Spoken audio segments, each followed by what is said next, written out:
Good afternoon, good people. Welcome to another edition of Double the Innocence with your boy E-Dub, Gem Dropper, Showstopper. So I don't know if you guys have been prung to hearing the latest rumor that's going around, talking about LeBron James possibly joining Steph Curry out there in Golden State.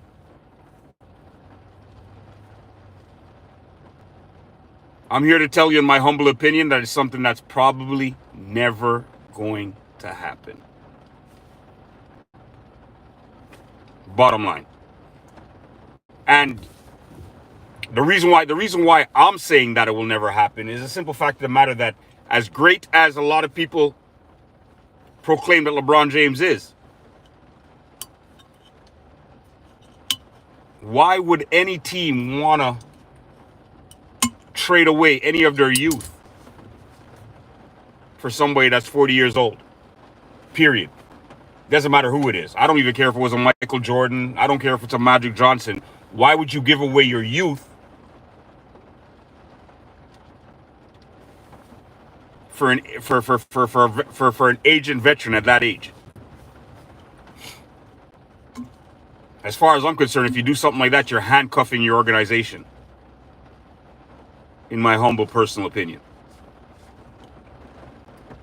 So I really do not see it happening. Honestly speaking, I believe, once again, if you're asking me my opinion, I believe that the individual that has a lot of control over the media has a lot of control in what the media has to say.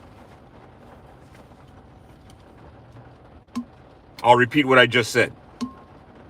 The individual that has a lot of control of the media will have a lot of control on what the media has to say. So, from what I've gained to understand, I hear that Clutch Sports has a lot of control of the media. So they're the ones that can control the rumors that get pushed out there, the narratives that get that get spent. So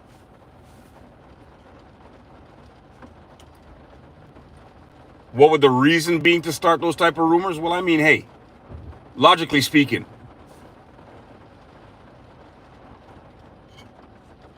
the proclaimed king would love to be in a much better situation than he's in. As far as I'm concerned, because the only thing that they've changed on the Los Angeles Lakers is the coach. It's basically the exact same team that you're getting back. So, that being said, why wouldn't the proclaimed king go out there and start to spin those type of narratives? Why wouldn't he start those type of rumors? Oh yeah, possibly getting traded to Golden State. Really and truly, if it was a trade, who do you think Golden State would be trading to acquire a person like a LeBron James? Who do you think they'd be giving up? They would have to be giving up some youth. They'd have to be giving up some of the younger talent that they have. Now, as an organization, just think about it as on a business sense. You running a business, you having an NBA team, are you willing to get rid of your youth, up-and-coming talent to acquire a 40-year-old that might give you maximum 2 years?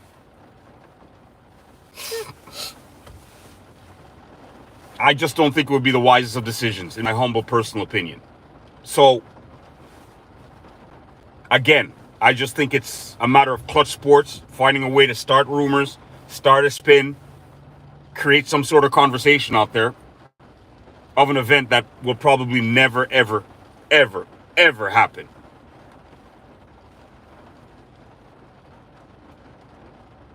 Honestly speaking, I think that what they would really want Stephen Curry to leave Golden State and join them out there in LA. Him, AD, and LeBron James. I believe that's what they really want. Do I believe Golden State would ever allow something like that to happen? No, I think they're going to probably open the vault for Stephen Curry to stay.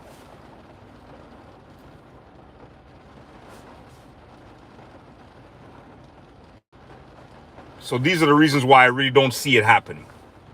I don't see it happening.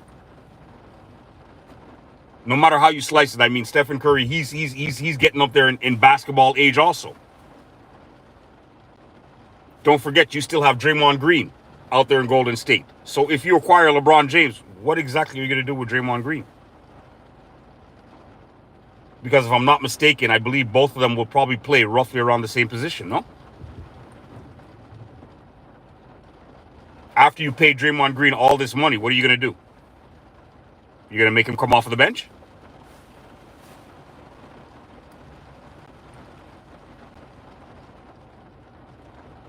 As good as things might sound to the ear, you guys just have to start to think of things logically. What pieces would they be willing to move around in order to make this deal go through? It just does not make sense. Now, when I'm talking about LeBron James, now I'm trying my best to keep my own personal opinions out of it. It's kind of hard to do, though. It's kind of hard to do. So why do I believe that this rumor's out there right now in the public? I believe this rumor's out there in the public for the simple fact of the matter that they just finished winning a gold medal together. LeBron James realizes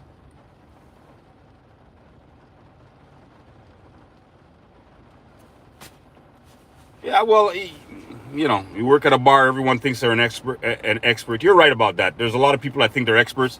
At the end of the day, it's just everybody with an opinion. All individuals. Slow-mo, let me check this out. Slow-mo bus or slow-mo bis. Don't look at it that way. People are not experts. Everybody just has an opinion. Just like me, myself, I'm far from being an expert. I just have an opinion.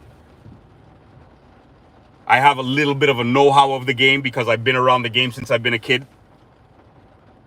And the rest of it is just an educated opinion. Period. Is it right? In my eyes, it may be right. But for a lot of the individuals that have LeBron James on a pedestal, I'm talking pure nonsense, and that's okay. I can understand that. I can relate to that. As a matter of fact, I'm one of the individuals that has the most understanding for that because the simple fact of the matter that I understand a lot of the younger generation didn't have the opportunity to see what it was before. They may have highlights, but they didn't have an opportunity to see the game beforehand. I understand that.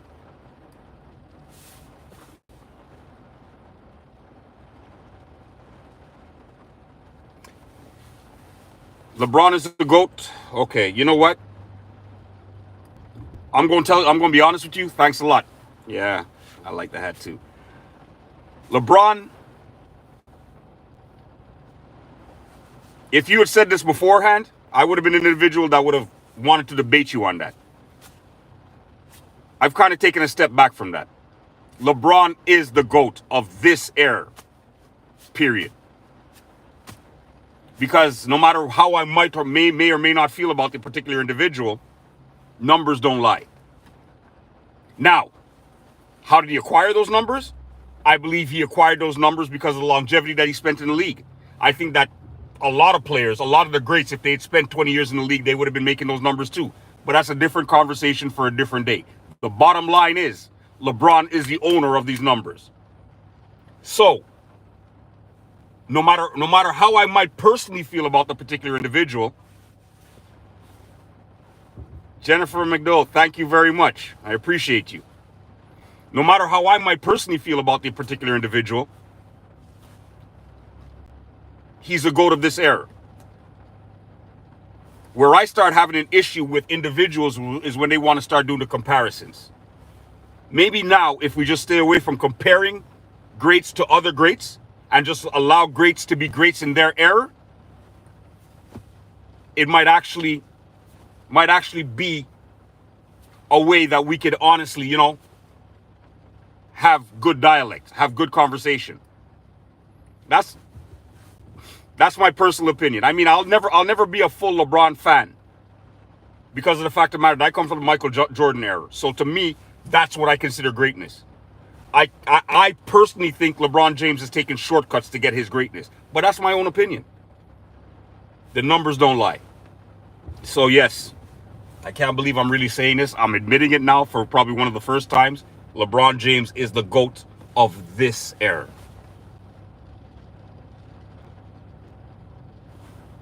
The comparison is what ruins it. Absolutely. I had to sit down and take and really look into myself, because I'll be honest with you. When LeBron James came into the league, I was probably one of his biggest supporters. I continue to tell the story. My nephew was the one that introduced LeBron James to me, telling me about this great thing coming out of high school. Big fan, yo. I'll be totally honest with you. The time when LeBron James got sour in my mouth was when they wanted to start comparing him, saying that he's greater than Michael Jordan.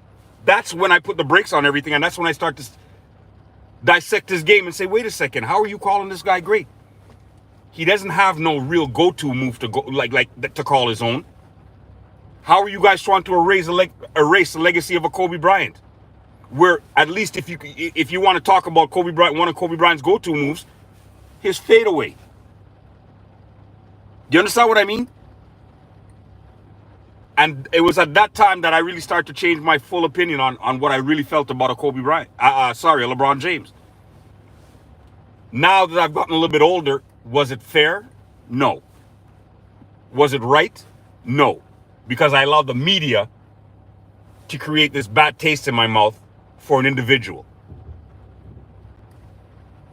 The only problem is that I can't unsee what I've seen. You see, big fan? That's the thing. Kobe was the GOAT and still is. But if you listen to today's media, if you were an individual that never watched a game, you wouldn't even know that Kobe Bryant played in this sport. The way they're trying to erase his legacy. And that to me is not right. You want to erase one man's legacy to try and make another man great? Why not just let that individual go out, produce what he produces on the court, and let the people form the opinion on what they think is great?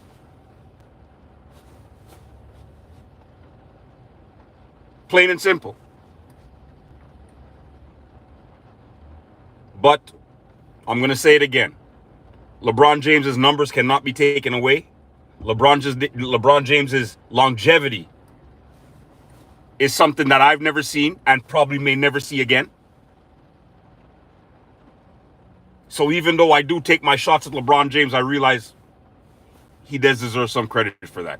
He deserves a hell of a lot of credit for that. Plain and simple. But for all of you individuals that think that you're going to see, big fan, I really appreciate you, man. Thank you for the support. For all of you individuals that really do believe that you're going to see Stephen Curry and LeBron James playing on Golden State, it's not going to happen. It's not going to happen. I mean, it may sound good to our ears.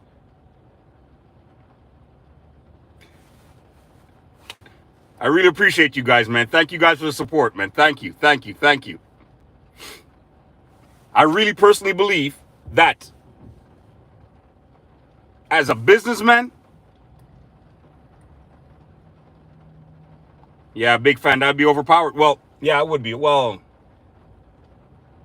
honestly speaking, if it was to happen, they would have a great season next season. Because they you know what I mean? They want this whole thing to work. They're on a high. But the season after that, I believe age is going to start to really kick in. And unfortunately, in order for Golden State to acquire LeBron James, they're going to have to give up some young players. So basically what you're doing is you're going to be handcuffing your organization later on for right now. I don't think that would be a very good business decision. That's my personal opinion. I don't think it would be a wise decision.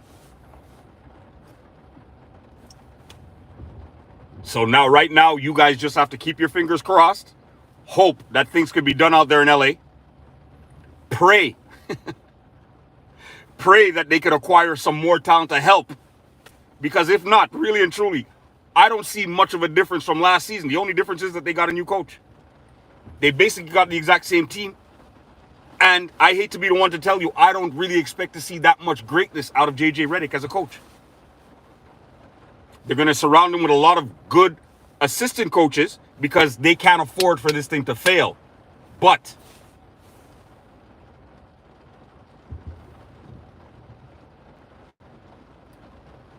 the only way that LA is going to start to get better is if they start focusing on building around Davis.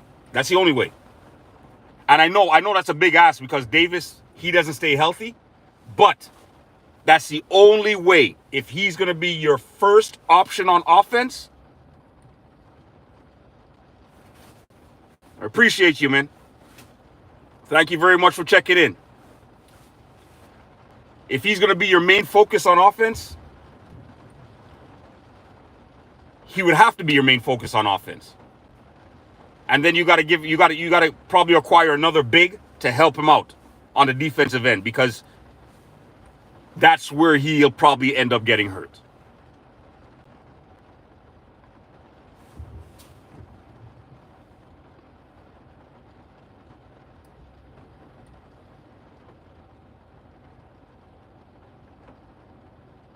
Yes, absolutely. Absolutely, big fan.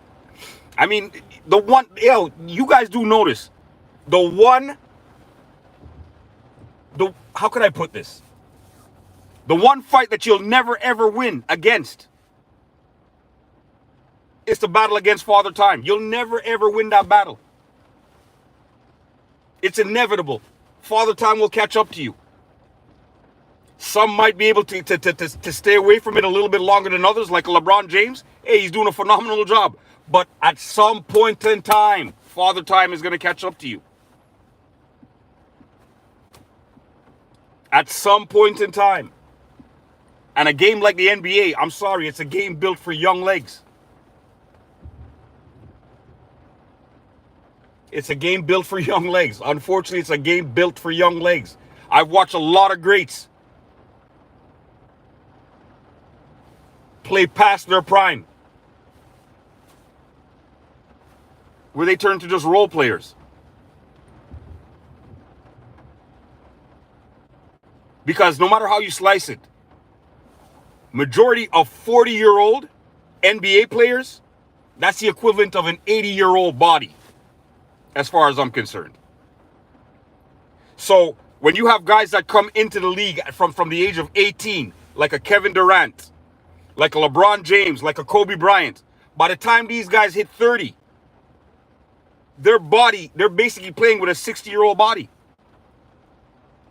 Absolutely. Like Mike Tyson. Past his prime.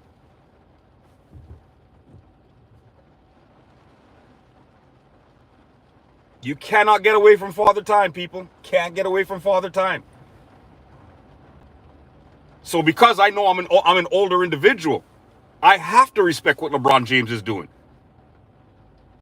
To be running and gunning with these young guns, you got to have a certain amount of respect for that. But let's just stick to the topic. Let's just say that LeBron James is great. And let's try and stay away from the greatest of all time. With that being said, people, out here in the streets of Montreal, it's pouring. So I hope wherever you guys are, you got some sunshine going on. Today's Monday, the beginning of the work week. So, hey, you know what? The weather basically represents exactly how everybody feels. Appreciate that, big fan. I want you guys to have yourself a wonderful day today.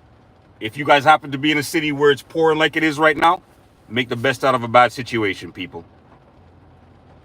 I need you guys to share. I want you guys to like. And hey, subscribe to this channel. Big fan. Saskatchewan is clear for the most part. You're lucky, buddy. Send some of that sun my way. And big fan, since you're out there in Saskatchewan, I want you to know my Montreal Alouettes are kicking some serious butt. Yo, you don't understand how happy I am. Because we finally have a football team I can really be proud of. I mean, an all-around team. But yo, Your Riders aren't looking too bad, and they're a team that's kind of scaring me. You know what I mean? Like, it's those quiet teams that stick around, that when the playoffs come around, I have a funny feeling that they might be the one to upset the perfect season that my Montreal Alouettes are going on with. So I'm keeping an eye on your Saskatchewan team, buddy. Yeah, they're having an outstanding season, but you know what? I'm an individual. I'd much rather Montreal take a couple of losses during the season than, just have one loss during the season, and then when it comes to the playoffs, it's one and done, and you lose that game. You know what I mean? That's the only thing. I mean, they are a very, very good team. Don't get me wrong. I mean, especially their defense. It's probably one of the best teams I've seen in a long, long time. But Montreal Canadiens all day, baby. All day, big fan. All day. That's my squad. Yeah, I'm a big-time Canadiens fan. You got to understand, I was around the 70s, so I was watching when these guys were winning Stanley Cups and stuff like that. I was a kid, but you don't forget something like that.